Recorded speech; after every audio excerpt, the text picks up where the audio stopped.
Good afternoon, folks. Thank you for joining us on today's session. I'm really pleased to be here. I'm Al Kingsley, CEO at NetSupport, and fan of all things technology, skills, and the much bigger picture. And today's a really interesting one because, as you know, hopefully by joining this session, we're going to be talking about creating the best working environments. How do we encourage productivity while supporting our employees' individual needs? We know that a happy workforce delivers hopefully better results. So creating the right environment and place for people to thrive is absolutely one of the paramount parts for the conversation. I'm really pleased today to be joined by two guests who are going to enlighten and inspire us, I hope. First is Pete Reed. Pete has 25 years experience as an entrepreneur in market intelligence, consulting, and educational software. CEO at Persona Education. I can say also it's a fantastic solution, a personality insights approach to social emotional learning.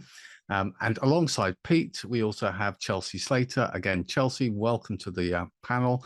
Chelsea's dedicated her work for achieving gender equality within the tech sector. Her direct experiences of inequality within her previous roles inspired her to start Innovate Her, a social enterprise who are on a mission to get girls ready for the tech industry and the industry ready for girls.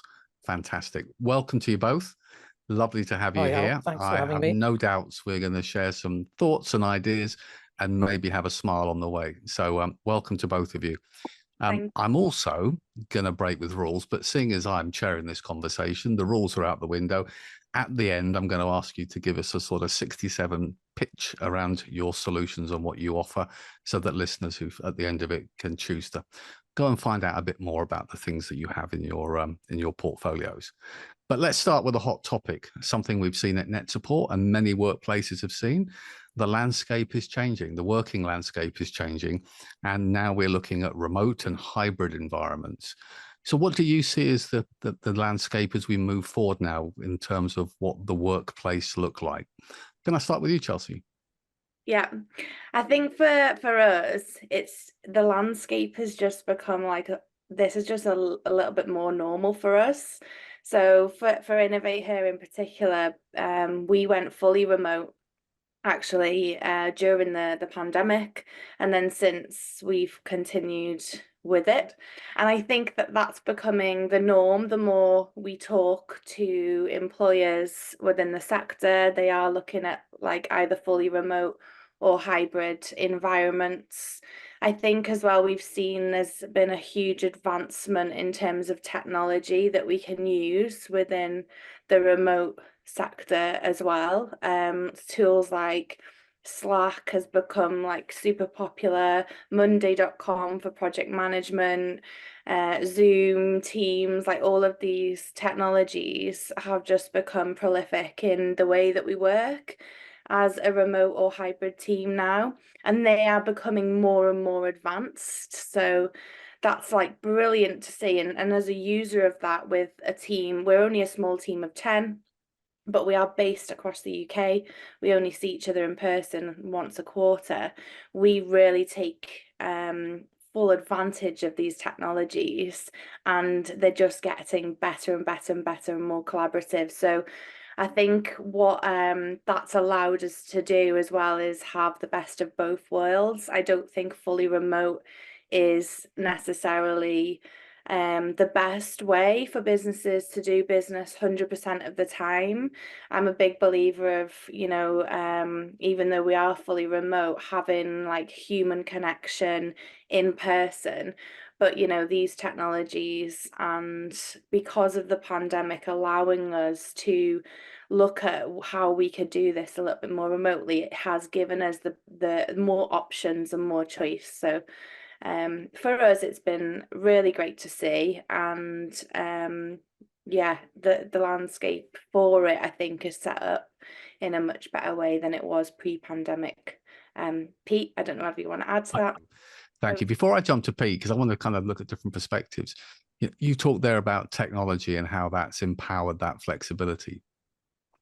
Do you think, in a sense, that organizations can see that there can be more efficiency by that model, in the sense that I think the natural concern for most employers is when you have a distributed workforce, somehow that can automatically lead to a lacking in terms of productivity or a negative influence. Yeah, I think so. And I think for me, it comes back to like being diverse and inclusive as well. So what this is allowed for is more diversity to apply for roles potentially that they couldn't before because they maybe had to be full-time in an office. And we all know that more diversity leads to better productivity, more money, happier people at work when you have like diverse people in there. So I will always go back to that. And I think having these hybrid models does support people that are from traditionally like not in tech Yeah, potentially. So yeah. I do think from that perspective, yeah, we should be more productive, but, and we'll probably talk about this later, I think we need to make, or anyone that's adopting this needs some like clear routines. Communication is key, otherwise it's not going to work. And Absolutely. on that final point, I think it comes back to also around trust and trust in your teams and having that really like trusting culture to be able to, for leaders to, make sure that they feel like everyone's being productive, even though they can't maybe see it all the time. So yeah. Uh, I love that. And who'd have thought it, a diverse workforce means you actually have value to your business. I mean, it's something that many have been shouting for a long, long time. I also think, before I jump to Pete, on that point, the constant feedback I get is the two most important things that employees value. It is firstly a sense of autonomy in the role that they do, and the second is feeling valued and trusted. And it's, again, not rocket science, but there's opportunities there where you can really signpost that. Pete, thank you for your patience. I'm really keen to kind of jump across from your perspectives on the landscape, and maybe in terms of thinking about how that landscape affects our future workforce as well, given your areas of expertise. Yeah, sure. Thanks, Al. Well, coming from a market intelligence background, I just had to go and look at some statistics, I'm afraid, to get the big picture. And actually, it was quite surprising for me. Because I think the impression that we've all got at the moment is that, no one's at work on Mondays and Fridays, and some people come into the office Tuesdays to Thursdays, that kind of thing. Obviously thinking about, office work rather than working in a shop or factory or whatever. But in fact, if we look at the whole of the UK, it's actually less than 30% of people are working from home some of the time.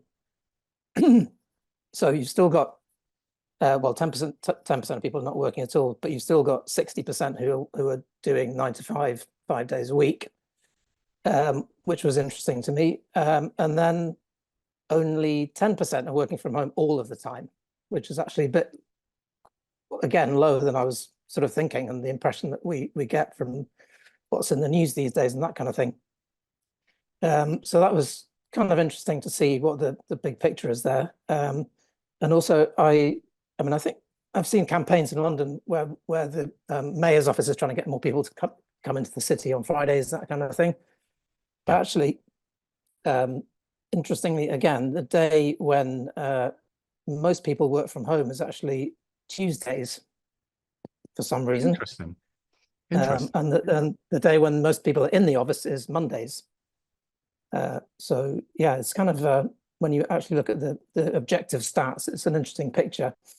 On that point, Pete, do you think there's conflicting intent? Because, the government talk about getting people back into work, but do you think that's more linked to stimulus of the economy and the surrounding area if you've got more people physically going into the office?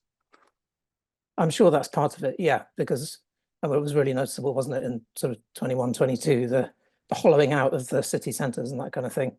Yeah, and I'm sure there's a legacy around that local and national governments are trying to address, for sure. But I think they're probably also concerned with the sort of company culture, psychological impact, well-being issues, loneliness issues, social, trying to keep the social fabric alive and positive and productive, not just immediately, but into the future. Because if you look at a scenario where young people, for example, who haven't been working in any, well, an office or any workplace for 10, 20 years, like some of us, if they're immediately going to a workplace where it's hybrid or they're working from home, they just are not making those connections. They're not having that sort of learning, the water cooler conversations, the osmosis of information and knowledge that most people traditionally would have picked up as they just spent time in the workplace every day.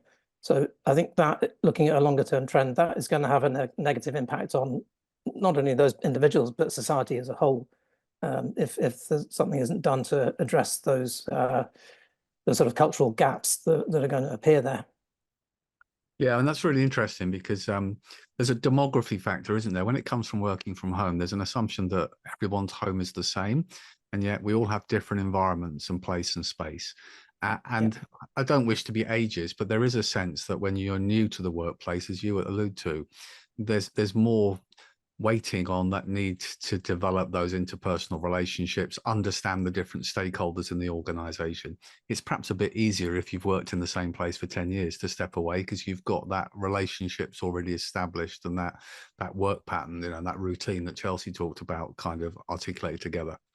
Oh, yeah, I think it's infinitely easier for people who are established, have built relationships in their company or their organization already over several years. It makes a huge difference.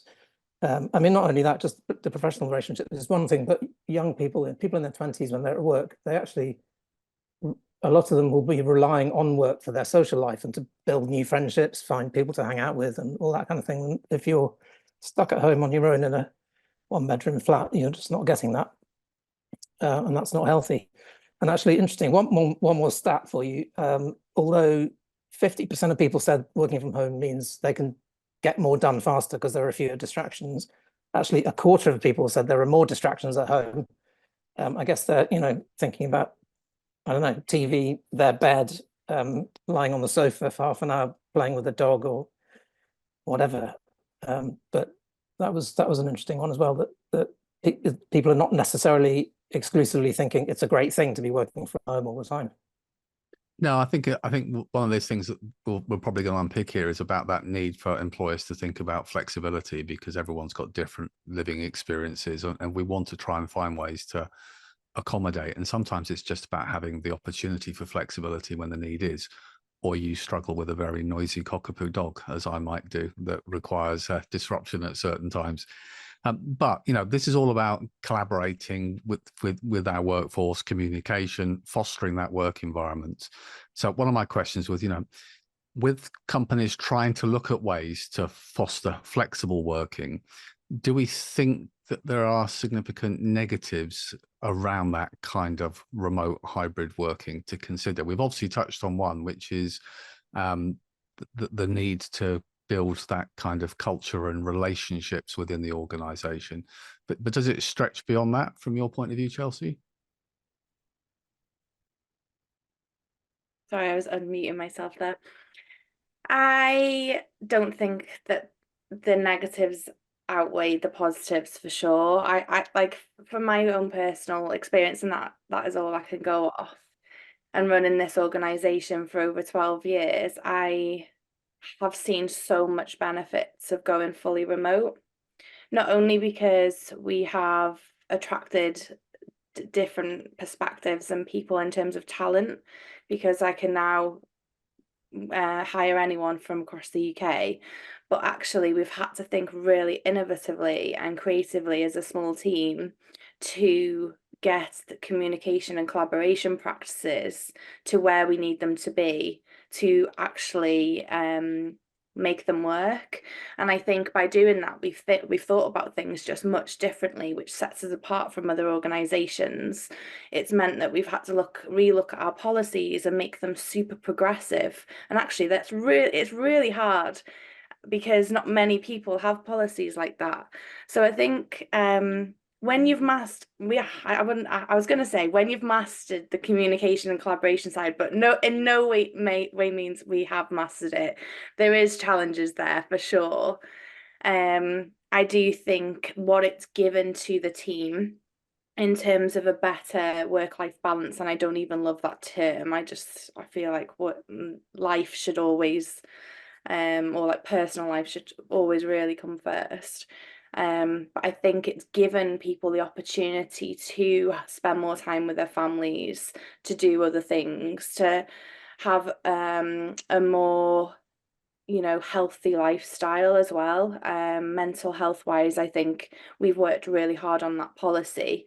I just think that has really outshined what any negatives could be. I do really understand the social point of it, but we've made sure that we have, like, I've literally come off a team social there, and it isn't like when you're in person, but we still have so much fun, and we make sure that people are connecting in them by asking like fun different questions. We've just played the 1% Club. I don't know whether you've seen that on telly, but we've just played that with each other and had so much fun. And then every quarter, when we do get together face to face for a number of days, we make sure that we build in that social aspect so much around them days that actually everyone feels that that's enough. So I think once all of that's in place, and it has took a long time to get there, I just think there's just so many positives. So I'm going to stick positive here, and I move. think that's good. I think that's good. I mean, you've shared some different points that resonate from my experiences. And there are opportunities always, you know, absolutely. When it comes to recruitment, we've been used to setting a geographical circle of a commute time around where we're based. And you're recruiting from that pool. Now you can recruit wider. You could argue it works the other way, that all of your workforce can now apply for jobs anywhere in the world, because it's not about physicality and locality anymore. So depending on the sector you're in, of course, I mean, again, not wishing to deviate from Pete's stats, because he's clearly done more research than me on the topic. But, you know, the truth is, obviously, there's many sectors where the option to have hybrid working just isn't practical, doesn't exist. And there are some organizations that are yet to be convinced that it adds value. But Pete, what's your thoughts in terms of either supporting or providing some constructive challenge to Chelsea's position? Yeah, I mean, I definitely support it. I think the positives do outweigh the negatives, but there are certainly negatives in there, and they shouldn't be ignored. And well, as Chelsea just described, sounds like she's done a very good job of identifying what those are and addressing them with things like online socials and that kind of stuff, which is great. And I think that's what you need to do. But I mean, the key one for me is really around collaboration and ease of collaboration, that kind of thing. Yeah, you can't really, it depends on the kind of work, obviously, but I mean, in situations where you're doing something like create a new software, which you and I, Al, have got some experience of. I don't think you can really ever replace sitting in a room with 1, 2, 3 other people and brainstorming, throwing around ideas, testing concepts that people come up with, chit-chatting, going away for coffee, having a brilliant idea, coming back and throwing it around the room, that kind of thing. So in those kind of situations, I think in person really is difficult to beat. And apart from that, just in sort of general collaboration with other people, I don't know what you find, but I tend to find fingers are doing a lot of typing, trying to explain stuff these days, which it would be a lot easier if someone was just sitting across the room from me. I could just say, "Boy, this or that," or you know, "Oh, you've put the wrong call to action in there. Just change it for the one over here and show them on your screen," or something like that, which you just can't do online. You've either got to get on a chat or a video call, or type an email and explain and put in some screenshots and some hyperlinks to tell them where to go and where to get the news and all that kind of thing. So I think from that point of view, that it's definitely a disadvantage. And there's certainly more scope for misinterpretation of intent and sentiment and things like that when you're dealing with text information. I know we've got emojis these days, which is great. It does help. Compared to the old days where you had to just rely on either 1 or 2 exclamation marks.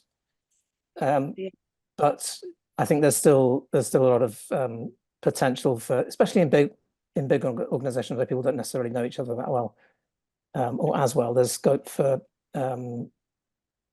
just misinterpreting the intent of a message or an email, that kind of thing. Yeah, I Which think there's some good points in there. I mean, we're human beings. We often read intent and emotion from each other's faces. And I think we all know that there are times where we've sent an email and the recipient hasn't read it in quite the same way as we intended. And they assume we were either happier or less happy than the tone might have implied. I think one of the things that's interesting on that, because I do absolutely support that and understand those kind of those concerns. But I also, as an organization that's got regional, international offices, we actually found by the adoption of many of the tools that we needed to do to support flexible working during the pandemic, that ironically, we actually ended up having closer communication across the group of staff than we had before when we were all in our physical offices. You know, that sense of, well, I was in the office every day, but half the day my door was closed and I was in a meeting or on the phone, and that didn't necessarily make me any more accessible. I do agree when it comes to trying to brainstorm ideas, trying to read the room, trying to just share ideas. Somehow I'm still at the position of a pen and a whiteboard just seems to be an easier place to jot down ideas and collaborate. Maybe again, that's down to those who are most effective with the different tools that work for them. Our marketing team collaborate, and I heard you mention it, Chelsea. Monday is kind of their bread and butter for managing projects, and they'll have shared documents they can work on at the same time. And so I suppose there's an element of different organizations and different workforce will adapt to suit. For me, it comes back to that conversation about the flexibility, not the enforced. You know, in our organization, we have most of the workforce that have the option to work some days in the office, some days from home.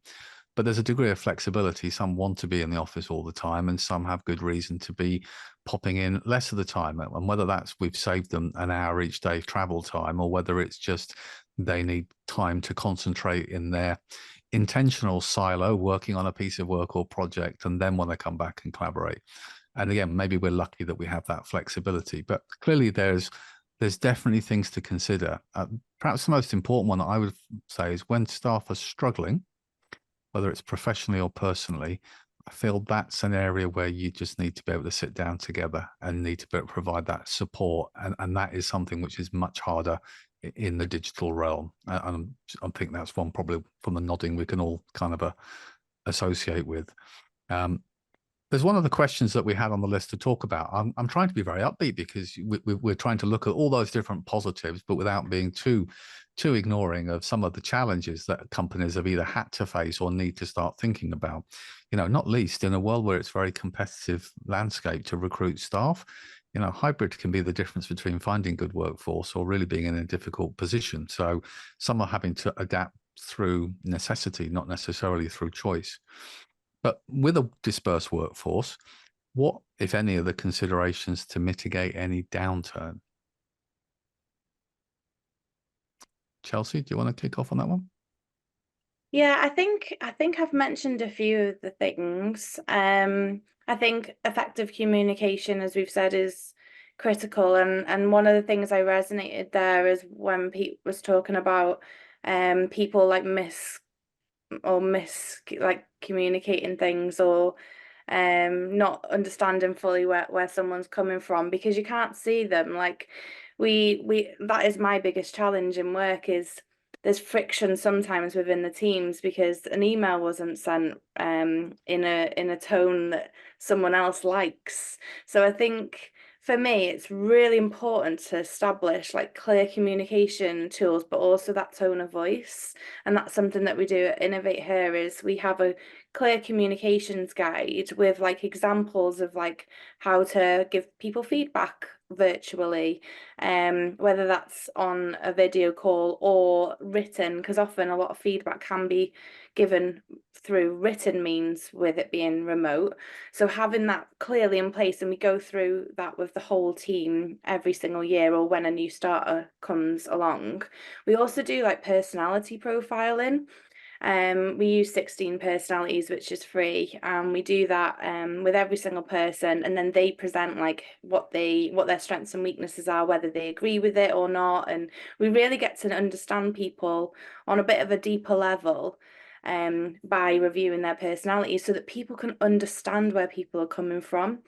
I think as leaders, we need to make sure that that's absolutely at the forefront, to mitigate anything that doesn't fit quite rightly. But there are other things. I think you mentioned it, Al, before, around having the appropriate place to work. So often people haven't got that. They might have a house, they live with their families with loads of kids running around, and it's really difficult for them. Or they might literally not have a space in the house where they can work. They might not have good internet. So you need to provide that to them. As an organization, you need to provide them with a good desk. Like I have back issues and I moan about it all the time. I need a really good chair. I need a stand-up desk. I need all of these different things to be able to work at home comfortably. And I have people in my team that have other health issues that they have to have extra things for.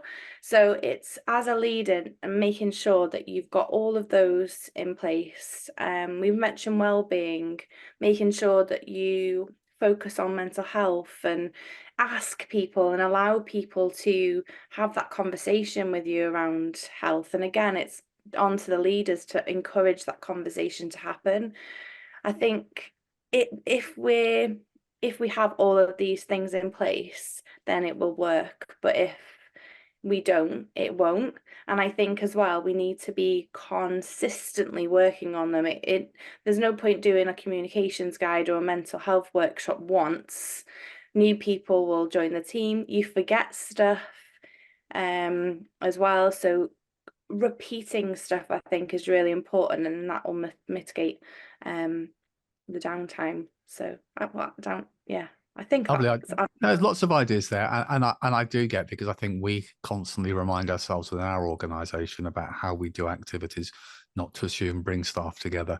That appropriateness of workplace is really important. If you've got a young team, then often they're not going to have the luxury of their own space at home necessarily. Some do, some don't, but also some just don't want that isolation of working on their own.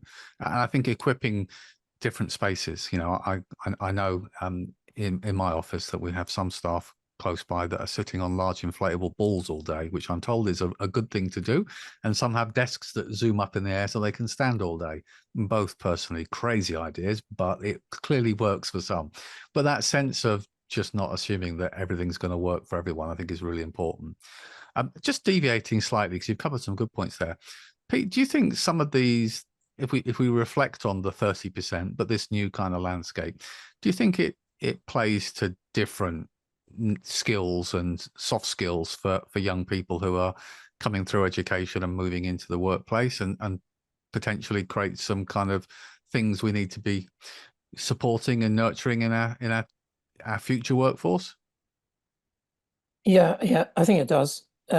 Chelsea mentioned personality profiling, and I'm a big fan of that. The persona education, that's exactly what we're doing with for secondary students, is providing personality insights and just helping them to get to understand themselves a bit more and how they interact with other people in terms of thinking, communication, and behavior. And that's really important when that flows through into the workplace. People in their 20s, 30s, and so on, to have a really good understanding of who they are, very clear self-awareness, and then following on from that, how that impacts their interactions with other people, and how they can try and achieve more positive outcomes in whatever kind of interaction they have. But the working from home thing, I think, cuts across, because some people who are particularly sort of expressive or communicative, like to be in groups, like to work in groups, all that kind of thing, they're not necessarily getting the outlet for those kind of needs that they have if they're working from home all the time, because, as we've just been saying earlier, it's not quite the same being on a Zoom call as it is being in an office with a bunch of people, or in a brainstorming session or whatever. Then on the flip side, you have people who are much more sort of rational, the thinkers, not necessarily such fans of communicating or dealing with lots of people, but maybe like plugging away at a spreadsheet for 8 hours at a time. Working from home can be great for people like that. So yeah, I think it's really important to take into account those different sort of aspects of personality and how that interacts with home working. And then, you know, you also have other people who are very sort of supportive in their approach. People, they're not leaders, but they're essential to productive and successful teams, because they kind of act as the glue, and they help people out, and they'll provide support where needed, all that kind of thing. And you know, again, working from home is maybe not brilliant for people like that. So it's, yeah, very important to take these kind of things into account, I think. Yeah, I think that's all very nuanced. I mean, I see in terms of personality traits, you know, our sales team are very much, I'm going to call them a noisy rabble, but of course they're not. They're confident and they're outgoing and they're engaging, but they Expressive, thrive in that, animated, persuasive kind of people. Exactly. And they thrive in that team environment where they're sharing ideas and how do they engage on different topics. Whereas from a development team point of view, they would be happy if we left the light off sometimes. And again, I think it's that, you know, I stereotype slightly for effect, but I think it highlights that sense of not everybody works the same way, and you want to kind of have those spaces. I mean, interestingly, an approach that I'm personally am quite strong about is, you know, when it comes to non-customer facing roles. So I think about our developers. I really don't have a problem if our developer chooses to get up in the morning and start work at midday and finish at 8 o'clock in the evening. I don't mind if someone takes 3-hour gap to deal with other personal issues and then jumps back on it. At the end of the day, if the work is done on schedule, it doesn't really matter how they allocate their time. Once you're involved in a team working scenario, obviously you can't have that complete flexibility because you need to have those meeting points. But again, I think you can play to different people. You know, I'm very much an early morning person, but if someone said have all your meetings in the evenings, Al, I probably wouldn't contribute as much. And other people are wired a different way. So maybe there's an opportunity, you know, alongside that to actually get the most out of people just by allowing them to work at the times when they can be most productive. Yeah, I think so. I think so. I think the flexible working thing really has brought that to light, and it's a great advantage of the, you know, one of the positives that came out of the pandemic, I guess. Absolutely. Yeah.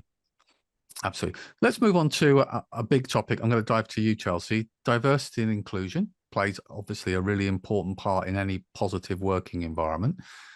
I was reading you've worked with lots of companies, including some big names like PlayStation and BAE Systems, Liverpool Football Club. So fantastic kind of organizations that have got scale, and I would hope would be at the forefront in many of these things. What would be your tips, starting points for focus?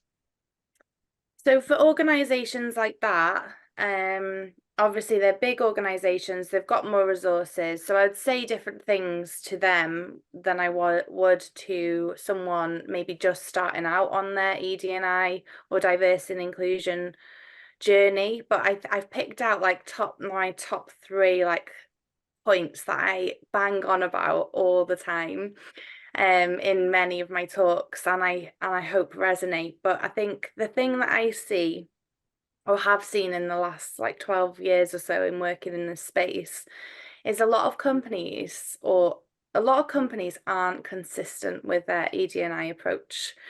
They will throw money at something for a very short amount of time, and when I say short, it could be even a couple of years, and then they'll think the job is done, and then they won't invest anymore. And then we've seen that things go right back to where they were before that.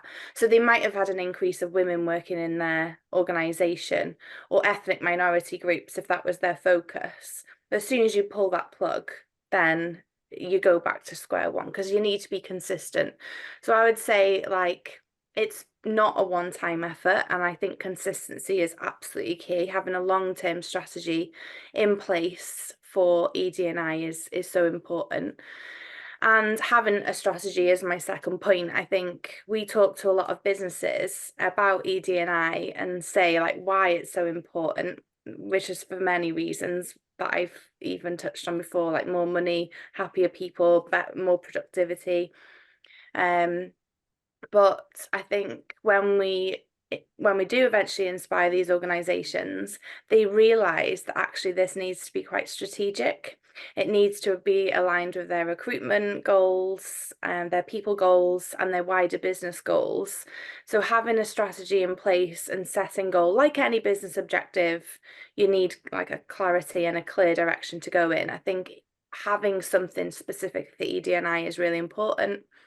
And then I think investing in having a budget for this specifically, or employing someone in ED&I to look after ED&I, because it's such a huge role, is my top like recommendation for anyone that can, because what I see a lot is someone that's often from a minority group being very passionate about it, and then get given this work at the side of their job because they're passionate about it, and they're not getting paid for that. They're doing so much work because they might be developing a strategy, they might be getting organizations like Innovate Here on board who require time off people, and then they're expected to do their job. So those are like my top 3 things if you've got the means to do it, if you're in a bigger organization. But if you're a bit smaller, I would always say start engaging leadership teams within the agenda, talk to them about it, ask them whether they can get involved. If you're a leader yourself, I would maybe set up some employer like resource groups around different aspects of diversity and inclusion. You can set up like women's groups, groups on race, LGBTQ plus groups, whatever it is, just to start understanding those within your workplace a little bit better and what their needs are. And that doesn't cost any money. You could start mentoring or getting involved in an organisation like Innovate Here, Girls Network, STEMettes. There's loads of us out there. And that in that way you can start learning and exploring. So yeah, lots of tips, but I'd say be consistent, get your budget for it, think long term, have a strategy. Yeah. All sound advice there. Thank you for sharing that, Chelsea. Pete, can I come to you and talk about staff wellbeing, flexible working, inclusivity? Absolutely. We've talked about quite a few bits there, but how do you feel in the round companies can support staff wellbeing needs further? Well, yeah, it's a huge topic, isn't it? I mean, I think there's a wide range of options and things that companies can do.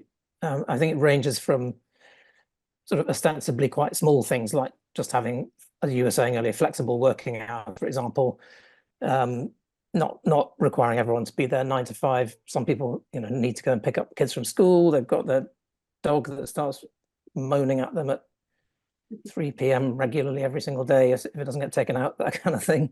Yeah. So I mean, I say small things, but those are actually really important for somebody's well-being when they're trying to get through a working day.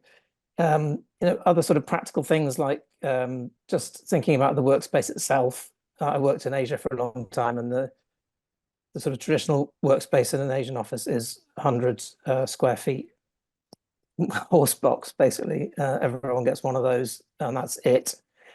There's probably a small kitchen area or something, but I think companies like Google take it to the extreme. But you don't need to have a sort of full-on playground in your office, but some sort of differentiated areas, chill out area, maybe a massage chair, something like that.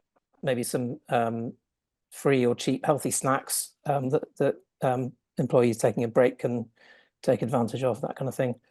Activities are good. I mean, that's good for well-being, but also good for team bonding and company culture, actually. So, maybe you organize a yoga session every couple of weeks that people can turn up to for free if they want to. Maybe lunchtime workshops on, things like meditation or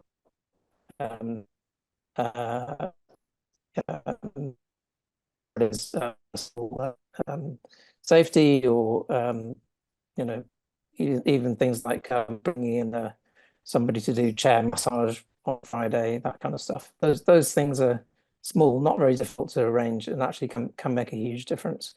So those are the sort of the more basic practical things. But I think actually it's more the psychological stuff that really has an impact. And as you were saying right at the beginning, staff need, one of the top things that staff want is autonomy and agency. I was just going to say, on that autonomy agency aspect, I think it comes down from the management style really, and it's not just about well-being, but does have an impact on well-being. Is what are you asking your workforce to do? Are you treating them like a bunch of robots and everyone who's in that role has to do that thing, or are you allowing them to have a bit of individuality, develop their own direction a little bit, become a specialist in a certain area to some extent, and allowing them to do the things that they want to do and like to do, because that's going to make them a more productive employee, a happier person in the workplace, and it will flow through to their well-being as well, if you're not boxing them in but giving them a little bit of a leeway to chart their own course. Yeah, I mean, I absolutely agree with that. There's always that challenge with perhaps the direction of interest for your employees doesn't necessarily fully align with the work that you need to have done, but it's about finding opportunities. Chelsea, I'm interested in your thoughts on that. I'm also interested, I'm going to just wrap it around as kind of come towards the end of this conversation, about what you think is more important, professional development or personal development. I'd say personal development for sure. I think one of the things that we've done recently, actually, we launched our mental health policy, and we give everyone, previous to this, we give everyone £500 a month, a year, to access courses and things like that, anything around professional development. But actually, we've said as part of our mental health policy that 50% of that can go towards like talking therapies or anything like mental health related. And we've said to them that can be used not for work. So it can be anything to do with mental health. They can have that as a contribution towards their therapy. And the reason that I made that decision was because I've had mental health issues in the past.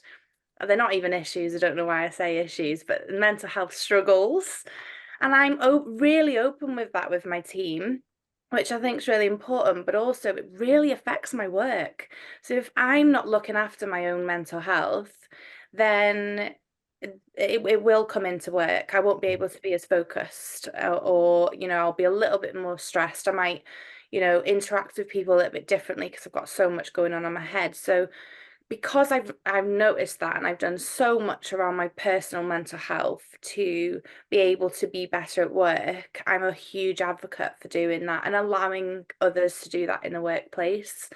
We have a really open culture at Innovate Home. We really encourage people to bring their full selves to work if they want to, if they feel like it. They don't have to talk about mental health. If they want to, they know that there's a safe space for it. But we would never say to anyone you have to discuss that either. So I hope that and the feedback from the team is it does feel that way. And because obviously I'm biased, any leader is going to say that about their culture, but I've had the feedback, and it's just genuinely brilliant when you focus on the personal. Definitely. No, I love to hear that, because I think there is. I certainly think if I think back 10 years ago, maybe 20 years ago, there was probably in most places a cultural sense of you wouldn't want to share that you've had mental health challenges, because in some sense it was a sign of weakness. Whereas ironically, we've come full circle. And I think when it comes to self-reflection, a member of staff that can identify they have mental health challenges and they're working through how to develop and find the right tools and strategies for them, actually says a huge amount about their own character, and in many ways is an asset to somebody looking at the whole person and their ability to grow, I guess. Pete, how does that resonate from your experiences? Yeah, I think I agree with that for sure. And you're right, attitudes have changed over the past 20 odd years, no doubt. And I do think the personal development aspect is super important, and it flows through to the just looking at it from a sort of pure spreadsheet point of view, it flows through to the productivity of the workforce, if you get that right first. The only thing I would add to that is, people are different. So some people are really obsessed or don't, maybe obsessed is not the right word, but they don't really differentiate between personal life and work life, actually. So, for them, if you're giving them professional development, that might be equally valuable as personal development that's completely unrelated to work is for somebody else. That's the only sort of corollary there. I think we shouldn't assume everyone is the same. And it's interesting to hear that, Chelsea, you're giving your I liked it when you said 500 quid a month. I thought that's actually pretty decent, but 500 pounds a year is also very good.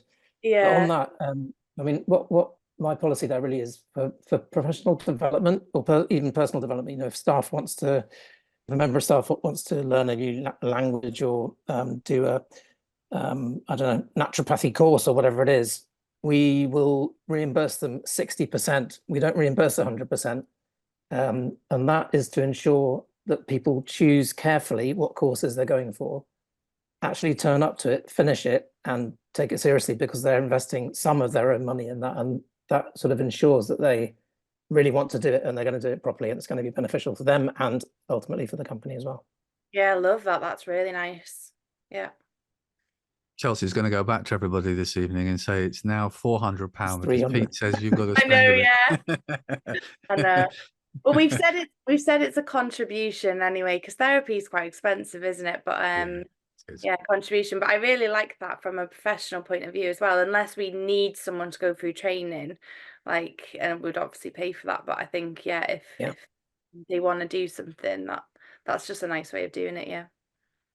I think what this has shared, just talking through, not only is recognizing that there isn't a single solution, hybrid working, flexible working, or 100% in the office is all about shaping the space and the roles that people have, being willing to be flexible, recognizing that actually a diverse workforce adds strength to your organization.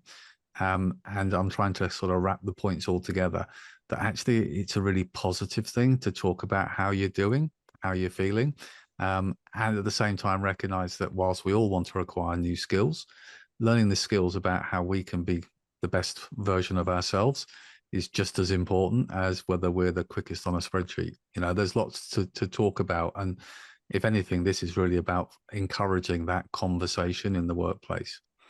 Now, we didn't randomly pick your good selves from by throwing a dart at a board. Obviously, you've both got two assets and traits within your organizations, and I know your personal values that I think really feed into this. Pete really with tools to help support the future workforce, get a better sense of self and ways to develop and evolve that. And obviously, Chelsea, your work in blazing a trail for women in tech and supporting those opportunities, and I think both are clearly areas that we need more and more focus on. So for those listening, I'm going to kick off obviously politely with you, Chelsea, first. Could you give us a 60-second elevator pitch-ish and tell us about your organization? No pressure. Yeah, sure. So my organisation, Innovate Her, is a social enterprise on a mission to get girls ready for the tech industry and the tech industry ready for girls. And we do that through three main things. So free education for schools and girls and non-binary students aged 13 to 17. That's free because of our partners. So we work with corporate partners from the tech and wider STEM network, small and large businesses, and we support them with helping them be more inclusive. And then finally, we campaign for gender equality as well. So we're a small team of 10 based in Liverpool, but working nationally. And if you want to support us, we are always looking for new partners. So if you work in technology, please get in touch with me. If you work in technology and you want to become an ambassador or role model to the next generation, please contact me or look at the Innovate Her website where you can sign up to be one. And finally, we're actually launching a trend report. It's called When I Grow Up in October on Ada Lovelace Day. And one of the questions we're asking young people, and we're hoping to get 2,000 surveys back, is would you rather work from home or work in the office? And there's some really good data back already. So please follow us online to if you're interested in this topic today, follow us online so that you can download that report in October, where we can hopefully, share some of that insight. So yeah. And can you just share a web link URL for those listening? Obviously, there will be in the notes that will be added below on the.